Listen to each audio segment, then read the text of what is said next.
Welcome back, my guys. We're here at the Tuki Podcast. We've just watched episode 8 of Tuki the series, Tukiteta. I'm Munga, the host for today, and my other two lovely hosts, Natasha Miti. Masi Mutisia. And we're ready to talk about episode 8. Get ready, enjoy, get comfortable. Let's have some fun, yeah?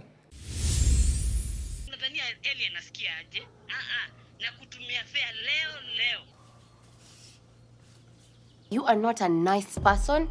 Now, in fact, no one here should call this madam a talent manager. Shindwe. Hapana nyamaza na uzube hapo vile umezoea.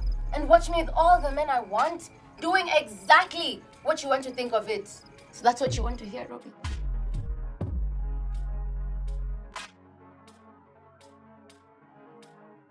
Before we continue, mbona umeka pilo hapo? Unafanya nikae kama mtoto. Uski baridi. I mean, the freeze and shine. Freeze and shine. Like, fiti beweza. Once it got on my laps, nikasikia hiyo joto. Nasikia tuko like, acha ikae luku kando. Nikienda kuinua hivi nasikia tuka breeze. No, I love it. Imesha grow. Isha grow. Sawa. So, when was the last time ulitumia that old school TV? The one inakwanga na kisogo? Actually, si kitambo sana. Walai. Like 2019, like flat screen haziko zimefika Kiambu. Zilikuwa sasa jumini wake. Mtashinda mkiniita kama Migori girl. Ni kwa sababu ya PS. Hatukuwa tunalewa kucheza PS kwa the main TV juu ya noise. So used to use our old TV. Yeah, nakumbuka when we had them. Ile kwanza area likiwa juu and then you have to like tune. Bado. Weka kando hapo. Sayo mali imeshikia. Mtoto anaweza anguka. You're like, siwezi shikilia hapa. Itabidi umeshikilia hapo. Those are really fun times. Yeah, na remote unagonga. The question is mbona watu wanagonganga remote zisipo work. The question is why does it work after uzigonge? Ancestors wa battery. Unaamsha ancestors. I used to have a funny story about hizo TVs. So there was a time we used to live with my grandparents. Alikuwa na hiyo TV.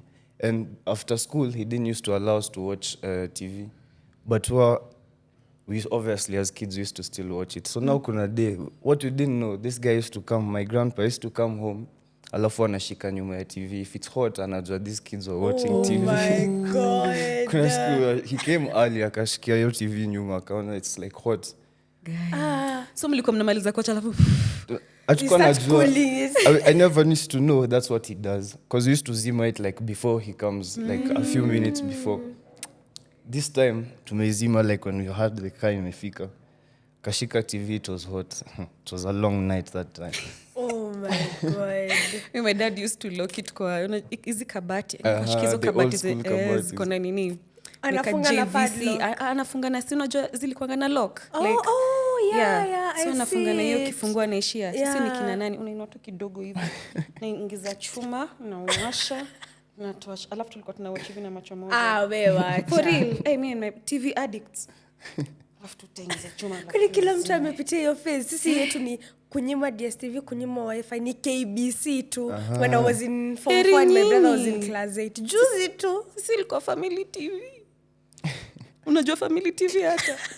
Mbona unacheka? I know family TV. Ulikuwa unafika hivi tu. Hata mkiwatch cartoon. Hata Texas Ranger, dad. Oh, I used to love that. Texas Ranger of all shows. I used to love it. Unakata to watch Texas Ranger. So unaweza imagine kasa hii show Tuki ingekuwa on TV. TV angekuwa nenda na power cable ya TV. I swear. Ndio sababu iko YouTube. So I'm no excuse. Hakuna excuse sahi. Lazima muwatch. Kitambo show ingepita kai imeenda. By the way kuwatch au kuwatch. Cable ilikuwa hivyo. Unajua siku hizi you can record anything, go to YouTube and everything. Before you dive into episode 8, I have a question for you guys. A question. Where does the coldest woman live? The morgue. No. Call freeze her. I love That's it. a good one. No, I love it. It's actually probably better than mine. No. What's the answer? I don't know, but Alaska. Was that the producer who was saying, yeah, what? I just ask her. That's a good one.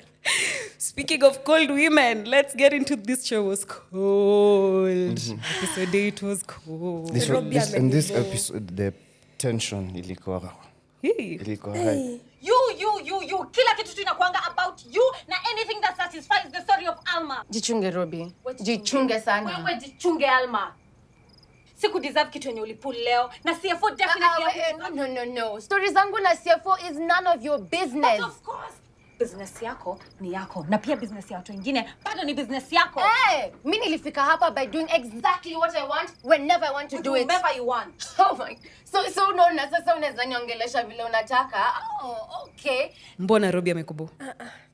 Robi amenibo, man. Mbona? She was not a girl's girl. Ama labda ni emotions.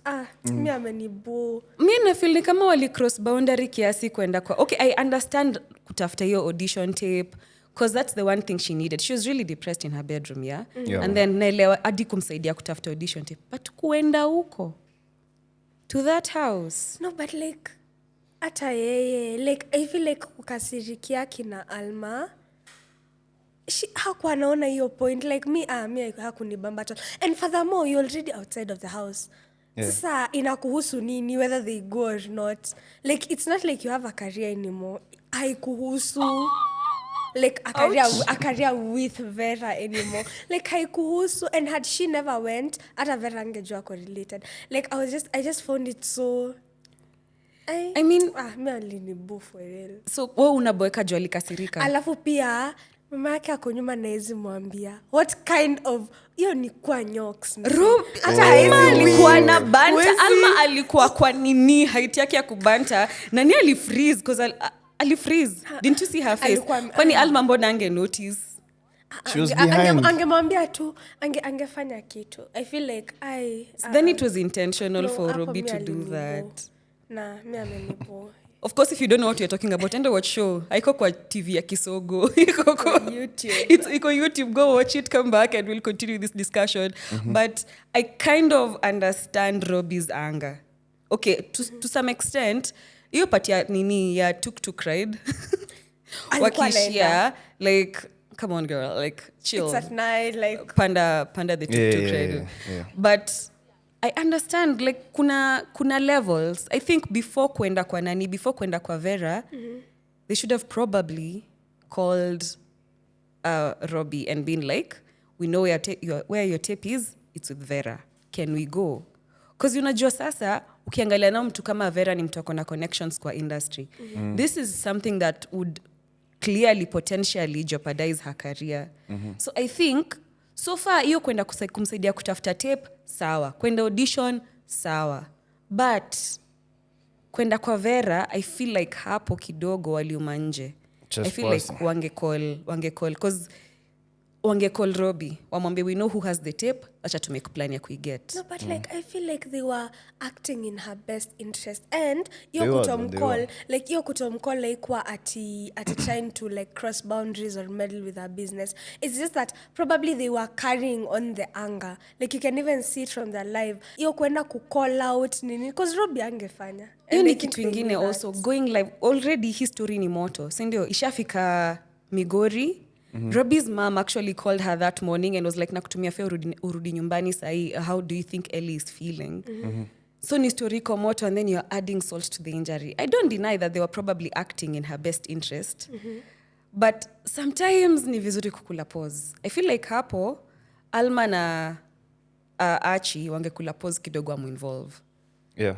Because especially with the sensitivity of the matter and the fact that bado ilikuwa online, bado wase kwa hiyo group walikuwa naiongelelea, bado it had a few bars to eat. Kidogo. Yeah, okay, I think I understand both points. Because they were trying to support her. Yeah. Because at this point, hakuna kitu naweza fanya. Sasa tutaenda waambia Vera, nipe your tape. Hakupe. They had to occupy. Yeah, ilibidi kitu ingine. Occupying. Acha hata tusiongelele. But sometimes it's I get it's the culture. Lakini sometimes don't occupy all the time. Like I get doing what they did, but kuna strategies. especially after vile Robi aliwa show nature ya Vera ni mse mwenye clearly no nonsense, ni toxic na kuna connections. So po angehitaji kucheza na ujanja. I don't think occupying was the wisest decision hapo. Yeah. I don't think it was. I don't know. But mi naona kama naona both perspectives. Yeah, I really side with Achie and Alma on this one. At the end of it, we were trying to be good friends though. We were just trying to help her out. Lakini, we've been talking a lot about the communication aspect. They should have at least communicated with Robbie and been like, yo, us guys are about to do ABCD, we're about to go whatever. Occupy. But do you realize that there are some instances yenye maybe hata unaweza kuwa na rafiki yako, even like the real world, unaweza kuwa na rafiki yako mwenye inabidi you take action on their behalf. Sema kama uko na rafiki mwenye for example ako amenyamaza, ako shy, whatever, and then somebody bullies them. Have you ever found yourself in a situation penye you stand up for them and unaongelea like, yo, don't do this to my friend or blah blah blah? I feel like that was the situation kwa sababu saa zingine we also do that like for our friends and all that. So I think it was in the heat of the moment, wanajaribu kutetea beshte yao, you know, because hakuna kitu anaweza fanya. Standing up for friends, I mean, I agree with that. I agree vile stand up for her. I agree with everything, especially because alienda kajilock in, ataki kutoka, ataki kuvibe na watu. Like they really had to knock on the door, show ikianza, wamenok. Ndio Robi finally, like wanashinda kimcall hata hashiki, mamake anamcall hashiki. Hata saa zile I kind of feel like it was kind of off vile actually answer phone on behalf of okay, those are the things I'm talking about. Like kila mtu ako na njia yake ya kudeal, and maybe Robbie was not even ready to have that conversation with them. She was clearly still very emotional. True. So I don't know, like I see what Alma and Achie walikuwa najaribu kufanya 100%, but aspect ya communication si ati Robbie alikuwa amekata kubonga nao. I feel like a bit of patience hapo, wangeenda wa find out mwenye ako nayo tape ni Vera. What would it have hurt kurudi to show mwenye ako nayo audition tape ni Vera to make plan, because that is something hata Robbie alikuwa anahitaji. Okay, probably there was a better way of handling it, but at least she has a very supportive like group of friends. Oh my Speaking gosh. of audition tape, si Malik alikuwa na copy ya hiyo kitu, if I remember correctly. I think it was one in even episode 6 Malik alikuwa na ndio nani akuja mwambie Marto akuja mwambie delete that kitu. Malik alikuwa nayo na akashoiwa a delete. And also it's weird that after he audition, because audition tapes zibaki na the production house ama wana delete jua wataki. So ni he audition house yenye ilikuwa inatafuta rather production house walikuwa inatafuta the talent. Usually agent ataenda ati aseme nipe hiyo tip.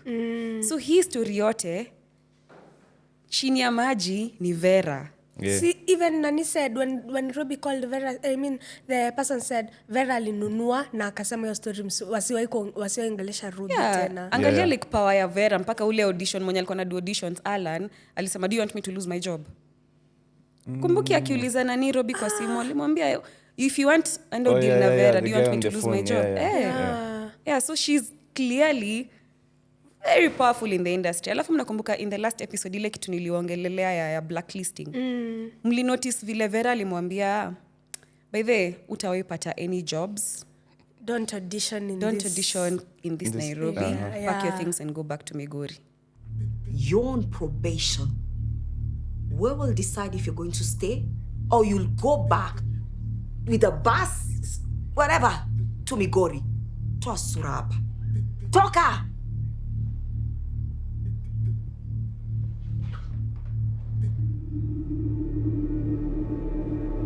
And you know, I think that happens in real life. From like what you've told us, like even when inafanyikanga. It used to. There were instances when it was really, really bad.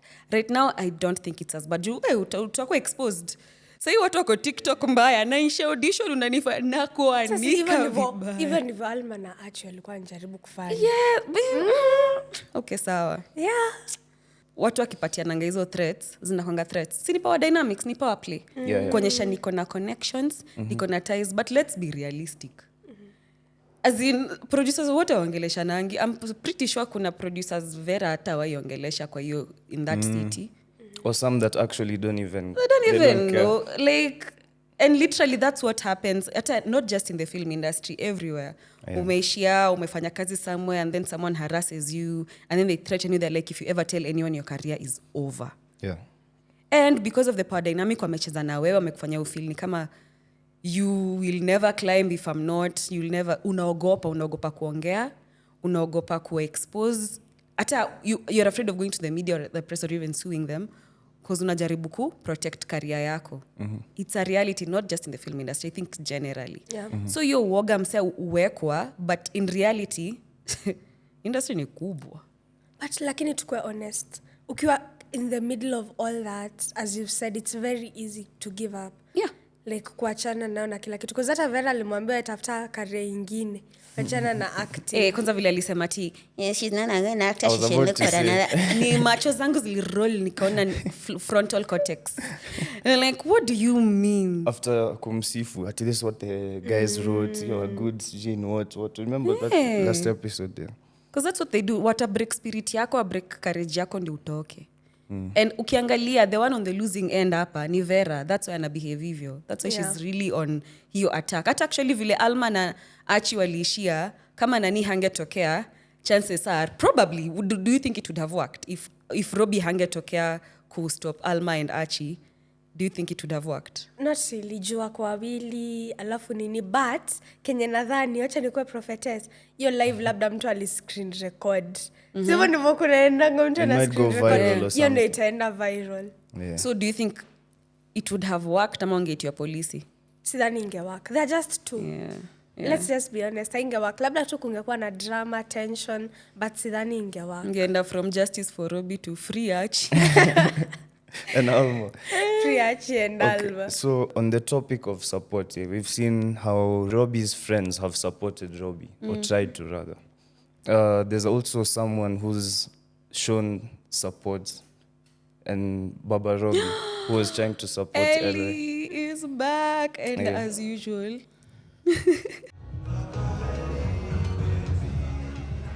No company, please.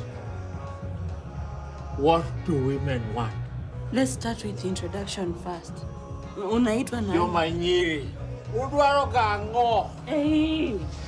Lishapa.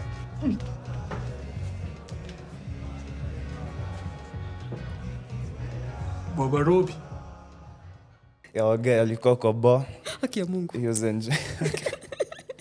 The guy's funny. Anyway, how do you feel about Baba Robbie actually stepping up and looking for Ellie and giving him a place to sleep and giving him the talk and everything? But that guy's also funny. His dad, Robbie's dad is so funny, man.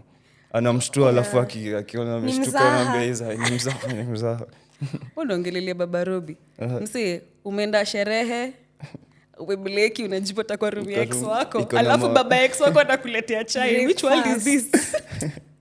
No, but I feel like lakini kilinifurahisha ni hakumcharge. Like unaona venye alimpata like ako drinks and all that. Like alimwambia the next time you feel like your feelings are overwhelming you nini go take a walk, ongea na mabeshte blah blah blah. Hey, ingekuwa okay, although ni baba ya ex so si baba yake, but ingekuwa like right now ukipata Nisikuone na msichana wangu. Ati kazi yako ni pombe nini Na wasichana. Kwanza you're Scott with a pombe baby na over there. wasichana. It's interesting, parents in Tuki wako very supportive. Which I like. It's not just Baba Robbie. Like tumecheki vile alimuita. Kwanza vile alimwambia msichana mwenye ulikuwa napanga life na yeye, alikuwa shajipanga. Yeah. Inaonyesha tu Ellie was honestly not listening to Robbie. I don't think alikuwa anajua Robbie vizuri, which means hata hiyo marriage ingekuwa mistake. Although even in episode 7 Robbie kama alikuwa na regret akule kama ningeolewa tu. Alafu what do you guys feel about chef kuuza mandazi mahamjam za Alma without asking her? Before we get to that, nilikuwa kwa ile point ya parents and social support. Kuna Baba Robbie, yes, but Baba Achie. Yeah, Baba Achie. I'm so glad we're seeing more of him saizi. Seeing or hearing? Hearing. hearing kwa sababu hata actually mpigia in episode 7 akimwambia nini. Oh, I thought that was so cute. Like ina explain he very Achie akona ka confidence kingine yenye si lazima okay, atajituma but iko very grounded. Yeah. Like hana haraka. I don't know if that makes sense. Yeah. Like mapero wake wako so supportive. Ukiangalia tu vile Achie yako tu generally. Like hana pressure. Pressure tu akononi yako. Yeah, she's so chill. Ni kuwin to court. Anadai kushinda court sasa. Because ukimwangalia difference between yeye, even Robbie and Alma, kuna tu some level of groundedness ako nayo. Na I think tumecheki from the parental support. Like mapero wake wako na yeye back to back. Like usigive up. Hata kumwonyesha hizo video, remember what you are working for. That was so cute. I wish ni sawa. Tunaangalia tu tunapata side. Ni sawa tu by the lakini let's be so honest, I think in Africa especially kupata parental support saa zingine is a bit hard, kama si educational ama maybe financial, to get that emotional support from an African parent. I don't think it's from I have a story. I don't think it's from a bad place. So nimemaliza high school, nataka kujoin traveling theatre, sina ID juu msichana nataka kuwa actor. Alafu nimeenda nimefanya auditions za drama fest za setbook. Kazija anachukia. Ndio, anachukia. That tells you the setbooks I did, leave me alone. So, nimeenda nifanya auditions nini, nimepita. Kaniuliza, do you have an ID? Nikawasho Z. So yes, I'm 18, but bado ID hazijatoka. So nimeenda collect, wakaniambia pelekea mzazi ya sign. So of course unaanzanga na ule mzazi soft, ule mwenye anaelewa dreams zako, ambitions zako. Nimeendea mom. Hey mom, so there's this thing, my dream has always been to act and I'm a good actor. Yes, my daughter, I've heard about it. Because they've never seen me act. Wanaonanga tu kwa TV ama wanapigiwa simu, nimeona Masi on TV.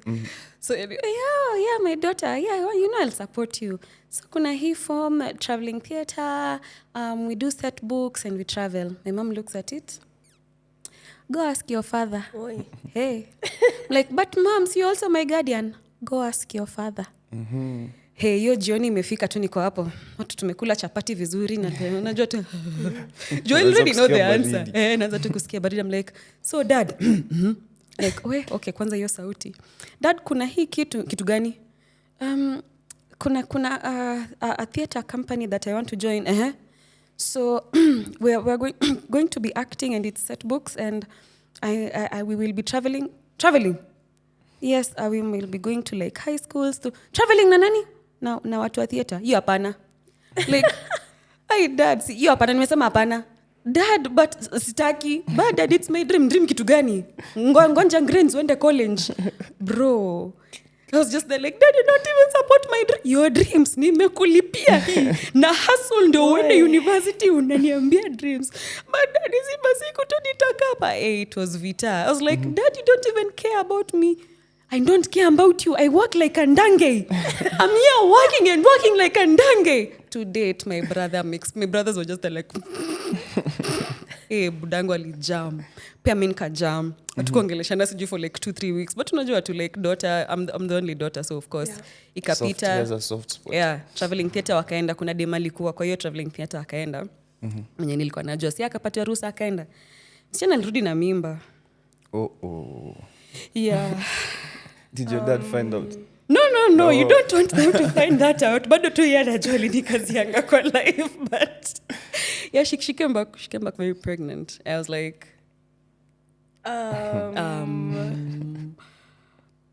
what? That's such an interesting. It might take such an interesting turn. Yeah. So baadaye ndo nilikuwa nasikianga stories za traveling theater and what happens, and I was like, because you're fresh from high school. Yeah, uko unataka kuchase dream yako. Yeah, na sasa you're given at a good hostels to sleep in. You just mnaekwa tu kama hizo residencies. Mnaekwa tu mlale huko, crashes nini. Yeah, she came back pregnant. I like how when you are telling the story you actually got into character. Ulianza ku act ready. Amen. Kutafuta kazi kama an actor. Yeah, so it's not always bad when parents are like that. I think one of the things watu nasahau ni, of course they've lived longer than us. Na stories wamesikia. Na pia our parents were young. Na kuna vitu wanajua. But I think it's how they go about it. It's their approach, for sure. Their approach. It's the saying, no, without even having a discussion, without helping someone understand. Because I don't think my dad really had context, or maybe atakuwa anajua vile ata communicate na mimi, but I would have preferred to understand why it would not have been the best idea for me to travel with such strangers like that. Yeah. I don't have my ID, it's not yet out, nini. Like, I think it would have been better if we had that, or even been given an alternative. I can't let you do that, but you can sign up for this and that. Because nilikuwa tu natafuta kitu ya kufanya after high school before ni join shule, because mazee unakanga nje for long. Yeah. How many classes can you take? So I just needed to do something. So yeah, I that's what I'd say. Like, it's just the approach. Yeah. Approach to yao ndio kidogo. Sometimes it comes off as a dictatorship. Anakwanga tu yes, no, full stop. But that's not really support. Ya wazazi inakuanga answers. Yes, support. Like, ni answers tu. Unaona kama for example story yako ya, if you would have had a conversation, I feel like that will be more of support. But hapana. Yes, it's support. But let's just that's like, how they've been brought up. That's what I'm saying. Wazazi wa Tuki wako wazuri. Yeah. Like, mambo kwa grao, bro. Hey. Different. Well, I know the way parents are. Najua kwa ground mambo ni different, but haven't you guys received any kind of support from your parents? Like, what are some of the examples? Me, for sure, I have. Especially with my hobbies. My parents have been keen, rather, especially my mom. She's been very keen with what I like. Let's say, like sports. She's usually, kwanza after high school, I remember there was a period, alikuwa anatafuta scholarships za ball. Even when I wanted to go to uni, she was checking out unis that actually have ball and everything. So yeah, me, my mom is a G, I don't know. Oh, that's so nice. Sweet, yeah. I also think the same for my parents. Hawata ni support na SRH kwa sababu hiyo ni tabia mbaya, even if. But vitu kama hobbies, like if I say maybe, I told them like I want to take makeup classes, they will enroll me, even if it's fashion and design. But when enroll, like they'll try and empower like my interests and all that. And I think like that's really nice to have like parents who support your interests. It gives you some confidence in it gives you some, exactly, it gives you like a lot of confidence. You're like, okay. Have you ever introduced like your boyfriend to your parents? Never. Like I've ever mentioned that I have a boyfriend, but at mom, this is blah blah blah blah blah blah. This is mom. No way. For real? No. Your girlfriend? I have. Oh my. I have 2 of them actually. You've introduced 2 of your girlfriends that you're dating at the same time? Hey man, just parental support. Angeniangalia niulize. Anyway, I've introduced them though. Right. But the first one was very weird because I was also a bit younger. But then she alichukua vizuri. How was she?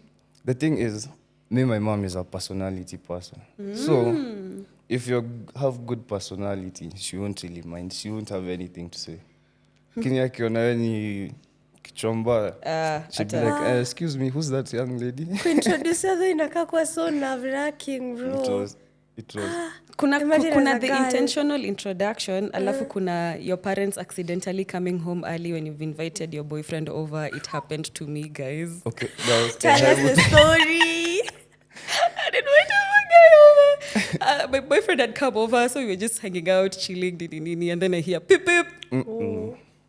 What? Busted. Si ati tuko na mlango ya nyuma, si ati tuko na nini hata hapo. I was just like, oh yeah, okay. I guess today's the day you meet the parents. So I just went to open the gate, gari kaingia, wakashuka.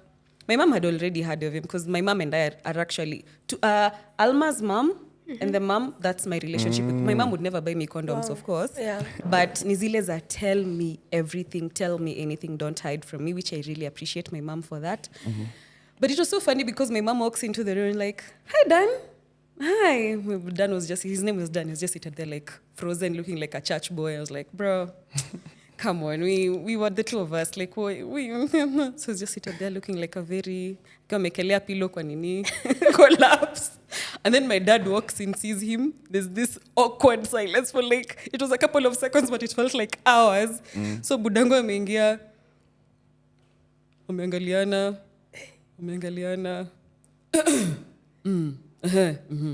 And then my dad goes to the bedroom. He didn't even sit there because he didn't know what to do. He goes to the bedroom. Kidogo, I'm just hearing the mamas with my mom. And I was just like, okay, Dad, it's time to go. He just got up and left. We never spoke about it. My mom never told me. Like, nothing. I just had whisper.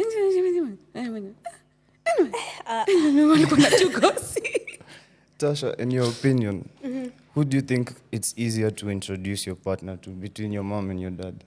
I think maybe my dad, because my dad is ako chill too. You get like hana story nyingi. Like atakuwa like, oh, okay, nice to meet you, blah blah blah. That's nice. Hata kama ni kujifanya. Like atakuwa too chill. Of course, and then there's no like follow up questions. I really dislike the follow up. Like sasa with my mom, huyo ni nani, mlipatana wapi, mmefanya ni So how long has this been going on? I think we all low-key want Alma's mom. Okay, mom, so ulize Robi. Nakuuliza wewe. Make me understand whether kila time nikienda kazini, this is what you do. Anything I can think about. Apana. Yani, I've done every single thing. I've given you the freedom that you need. But this is how you choose to pay me back. Kazi yako tu ni wanaume up and about with your long list of men. Alma, nilikupatia condoms the other day. Ushamaliza? Apana, mom. Alma, where did I go wrong? As your mother, where did I go wrong? Yani mimi nafanya kila kitu wa mama wengine wazifanyia wasichana wao. Lakini wewe, this is how you choose to pay me. Like when Robi na Alma wakihavyo argument yao, she walks into the room, she hears everything. Were you shocked by Alma's mom's reaction? No, I wasn't, because I felt like from the position of Alma's mom, amempei freedom, even as she says, amempei freedom, yote ni nini. And I expect, and what I think Alma has shown in the past is the responsibility with the freedom. Sasa akikuja hapa anasikia about many men, aliacha tu akijua ni CFO, anasikia about many men, she's like, so this is what has been going on. Sasa I feel like I was not shocked by her reaction at all. I was like, that is a genuine reaction from her, because I don't think she expected that from Alma. It's interesting because most people watching Alma's mom would judge her, like, sulimpatia condoms. Yeah. When you ulikuwa una-expect nini. Yeah. But it shows that she's still responsible. Have your conversation na Alma, akajua Alma is sexually active, and said she knew about her ninis, but they hang out a lot with CFO. So here, knowing she's not always there, and a travel sana, just letting her understand about responsible sex and leaving the condoms there. I kind of think I genuinely believe that was very responsible of Alma's mom. Yeah. Ni where people might judge that as giving Alma the freedom to do whatever. You know, when a parent is like that. Imanisha if my mom came and found this boyfriend today and then tomorrow anapata mwingine and then tomorrow anapata mwingine. Atakuwa sawa. Okay. Of course not. Just because there's leniency doesn't mean that parents are permitting you to self-destruct. Exactly. It's not. Support doesn't mean I support self-destruction, especially when parents, because that's the other thing. When we ask parents for support, they think we're asking for permission to self-destruct, to do things that are zitatuaribu. It's just, I'm growing up. They think they're encouraging the bad act. But then the thing is, these things zita happen too either way. So it's kind of like support haimanishi you're encouraging somebody afanye vibaya. You're just like telling them that this is how you're supposed to do it, like be responsible with it. Alafu tena ukionyesha, like I feel like personally nikionyesha na wazazi wangu like wanani trust, I will even want to not disappoint them more, if that makes sense. Like if you receive support, you kind of want to show that the support is worthwhile. And Alma na kaule dem kama angefungiwa. Because you're mjanga. She's very smart. She's a pwagu, but she met a pwaguzi. You called it in the last episode. Niliwaambia, nani chef is the karma. Yeah, Alma. I love Alma. Of course, I wouldn't want anything bad to happen to her. That's my girl. Lakini, chef ni character development yake. Yo. Niko na kaza 3 rounds. Acha nikupatie delicacy inaitwa mahamja. Fano siko kwa menu. Hizi ni best. Alma.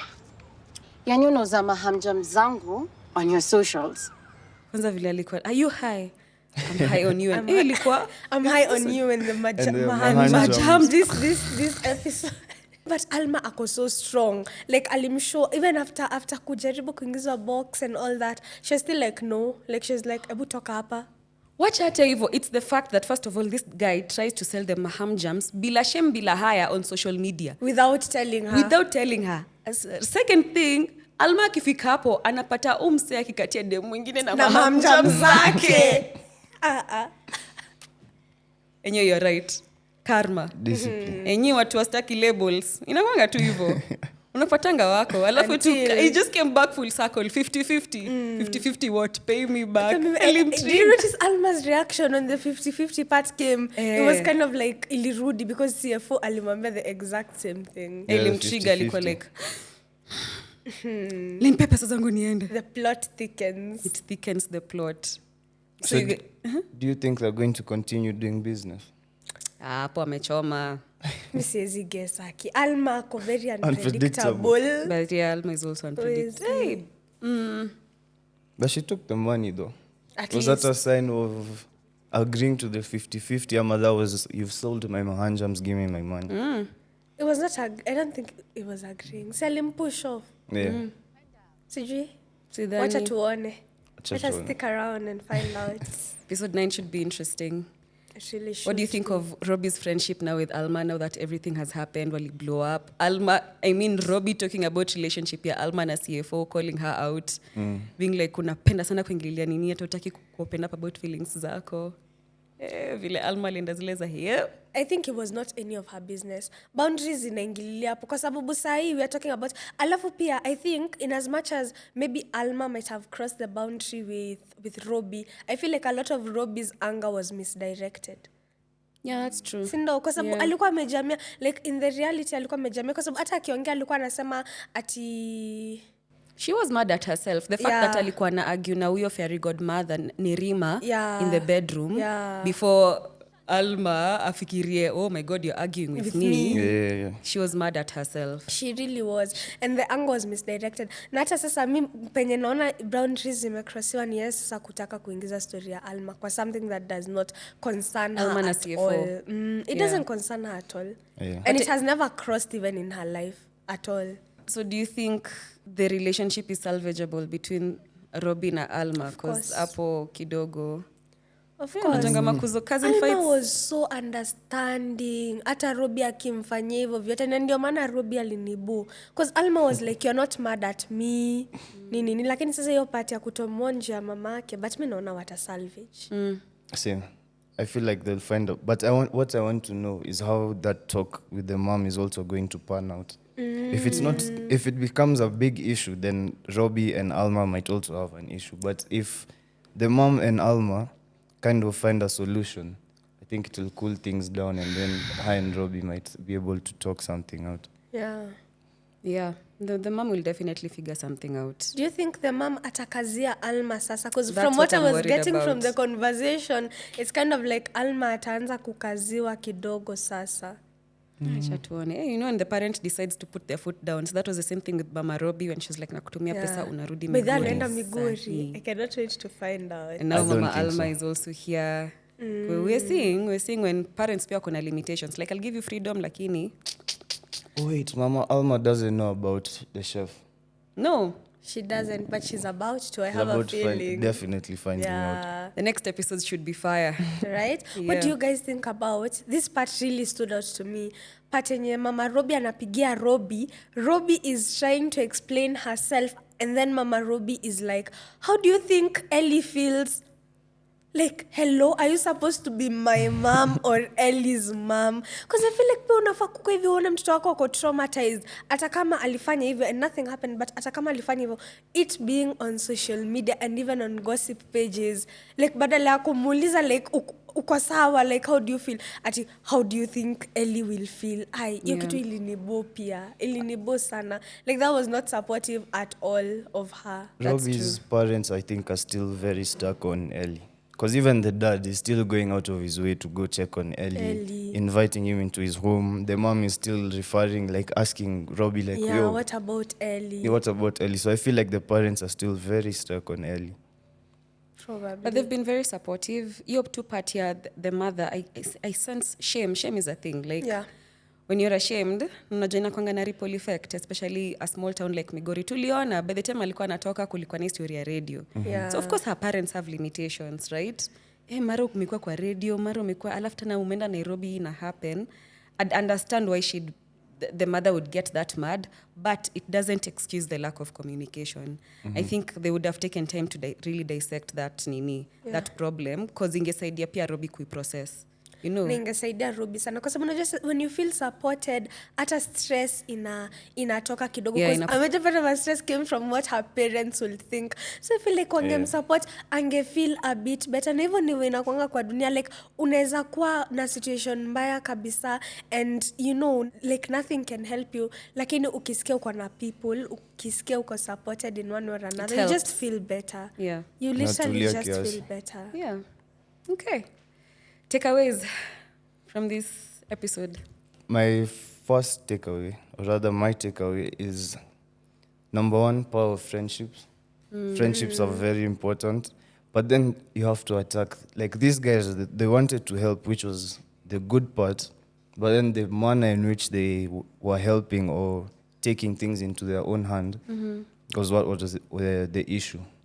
So I think power of friendships and how friendships can help you get out of certain situations. I actually agree with you on that. Peer support, friendships with me, it really stood out, but more so parental support. And nilipenda from all dimensions. The fact that I like that Migori is so community based.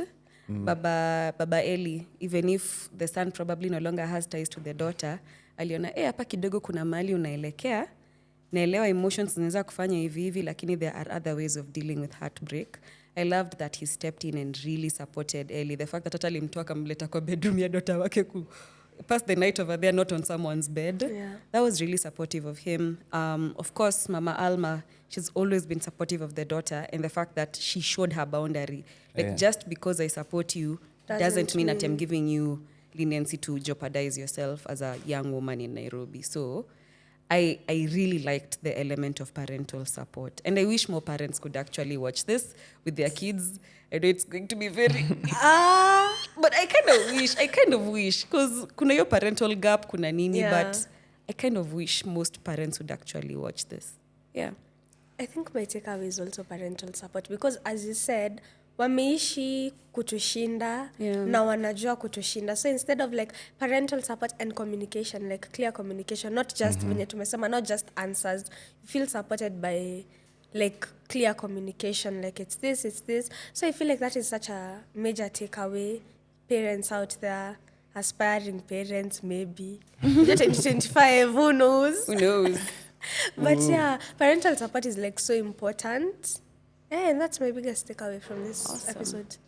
When we were talking about friendships, I just remembered one of my favorite characters. I hope I get to see my bike guy again, man. One of these episodes are talking to Chiriku. I hope he comes back. Mbona support Ellie? Nadai kuona support hapo anyway. Maybe we'll see, maybe not. We've done episode 8. A few more episodes are left, and I just want to ask where you guys think just some predictions. We see who's gonna hit the nail on the head. Thank you very much. Personally, I need to see Achie win the court. That story has been cooking for a very long time. I want to see her win the court. That's the first thing. And secondly, I want to see the story with Mama Alma. I want to see how the whole argument and the whole talk, how it pans out. Okay. Personally, of course, my favorite character, my girl, Alma. I want to see kama ata get into business with Chef. Like, I really need to know where that is going. Like, is like the relationship with CFO over? Is she going to get with Chef? Ataanza kukaziwa? Like, there's just so much to do with Alma. Lakini mimi kenye naona itafanyika ni, naona kama yeye na Chef will be her karma, and then she'll go back to CFO, and then they live happily ever after. Happily ever after Nairobi. It's possible. It's possible. Hey, bro. Before you say yours, I've remembered something. There's something I really want to see. You've spoken about karma. Marto and Vera. Oh. I want to see what's coming. I really want them to chop a kiboko. Kiasi tu. Hadi si kiasi. There's something to happen over there. Yes. Okay. personally I'm realizing sijacheki Achie akiplay basketball sana. Yeah. That's something I'd want. If there's gonna be a season 2, that's definitely something I'd want to see. Yeah. So kwangu ni research. I'm waiting for something. If something crazy happens, like a serious plot twist, ndakuangalia tu hivi this whole time you knew and you couldn't tell us. You'll feel so betrayed by the way. And the way kwanza mimi naona hii series ikiwa so si predictable. Unajua kuna venye unaweza watch kitu ujue like kama rom-com, unajua girl goes back to small town, falls in love, wanna argue, they go back together. But I feel like anything could happen at this point. Literally anything can happen. Anything can happen. Yeah. I also want to see what happens. We've said it, but the chef, na hiyo story I want to see. And his name, bana. Can we get a name drop? Kwani, let me ask you guys. You're not saying Robbie and Malik. It's like, it's fine. Anyway. Is this a hint? Okay. I'm just asking. All of you are just invested in Alma's love life. I'm like, kuna. We've not Robbie seen Robbie and Malik sana hii episode. But that would be a good love story or. Guy, umeacha kuvote for Ellie. This is again me taking. Mimi naona kama itakuwa Achie na Malik. Mimi nishasema. From that the interaction ya VHS hapo. VHS I was like, like this is the first time I'm seeing Achie interested like in a guy. You know, this is the first time I'm like, maybe. I don't know. Ladies and gentlemen, that was episode 8 of Tukiteta. I've enjoyed that episode. Same. We're looking forward to the next ones, and all I can say for now is interact with us. Let us know in the comments what you guys are looking forward to for the future episodes, and what you guys wish you had seen maybe in this episode and the previous episodes. With that being said, our YouTube, obviously at Tukisonga 254. And make sure you check out the wazi.ke in case you have questions on anything on your sexual health. Again, if there's anything you'd have wanted to see in any of the episodes, tutumie hiyo ni research ndio show iendelee kukua moto. You've mentioned Wazi chatbot, all the questions you might have, even regarding social support. Ingia hapo bonga, they'll connect you even to people who are experts at that. Usifungie vitu ndani kivyako. Yeah, and show our sister podcast some love at Ni Space Yako. Go there, listen to them, interact with them, and interact with us too. Na mtuambie situation gani hapo kwa sababu hii Tuki is very relatable. Ni story gani hapo inafanana na yako? Ukikaa hivi uangalie ni story gani inafanana na yako. So anyways guys, I've really enjoyed the episode. I hope you did too. If you've not watched it, it's on the same YouTube channel. Just go check it out. Aiko kwa TV ya mgongo. Tuko hapa. Go. So, see you guys next time. See you next week. And make sure you like, comment, subscribe now. Wazi.